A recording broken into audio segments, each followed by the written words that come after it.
மோசேயின் பிரமாணம்.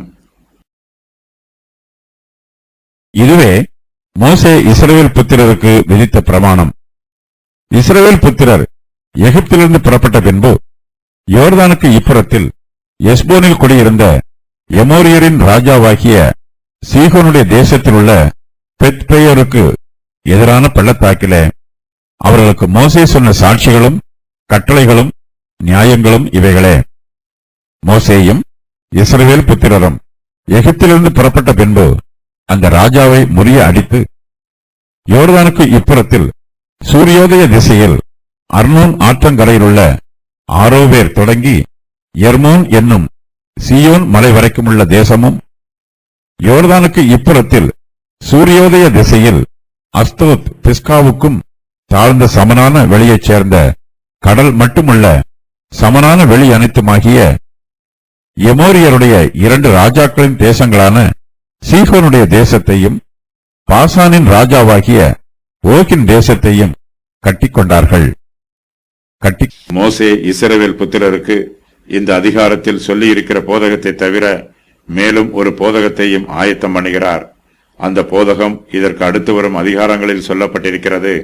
அதன் முன்னுரை இந்த அதிகாரத்தில் இருக்கிறது.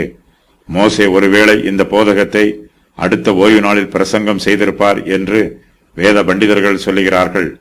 தன்னுடைய போதகத்திற்கு இஸ்ரவேல் புத்திரர் செவிகொடுக்க வேண்டும் என்றும் தன்னுடைய வார்த்தைகளுக்கு அவர்கள் கீழ்ப்படிய வேண்டும் என்றும் மோசே சொல்லுகிறார்.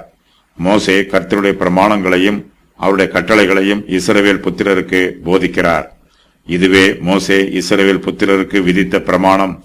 இஸ்ரவேல் புத்திரர் எகிப்திலிருந்து புறப்பட்ட பின்பு யோர்தானுக்கு இப்புறத்தில் எஸ்போனில் குடியிருந்த எமோரியரின் ராஜாவாகிய சீகோனுடைய தேசத்தில் உள்ள பெத்பேயோருக்கு எதிரான பள்ளத்தாக்கிலே அவர்களுக்கு மோசே சொன்ன சாட்சிகளும் கட்டளைகளும் நியாயங்களும் இவைகளே.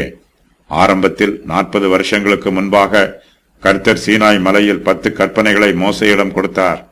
இப்பொழுது இஸ்ரவேல் புத்திரர் கானான் தேசத்திற்குள் பிரவேசிப்பதற்கு முன்பாக அந்த 10 கற்பனைகளோடு வேறு சில சாட்சிகளும் கட்டளைகளும் நியாயங்களும் சேர்க்கப்பட்டு இஸ்ரவேல் புத்திரருக்கு மறுபடியும் அறிவிக்கப்படுகிறது. இஸ்ரவேல் புத்திரர் சீகோனுடைய தேசத்தையும் ஓகின் தேசத்தையும் கட்டிக்கொண்ட சம்பவம் இந்த வசன பகுதியில் மறுபடியுமாய் சொல்லப்பட்டிருக்கிறது.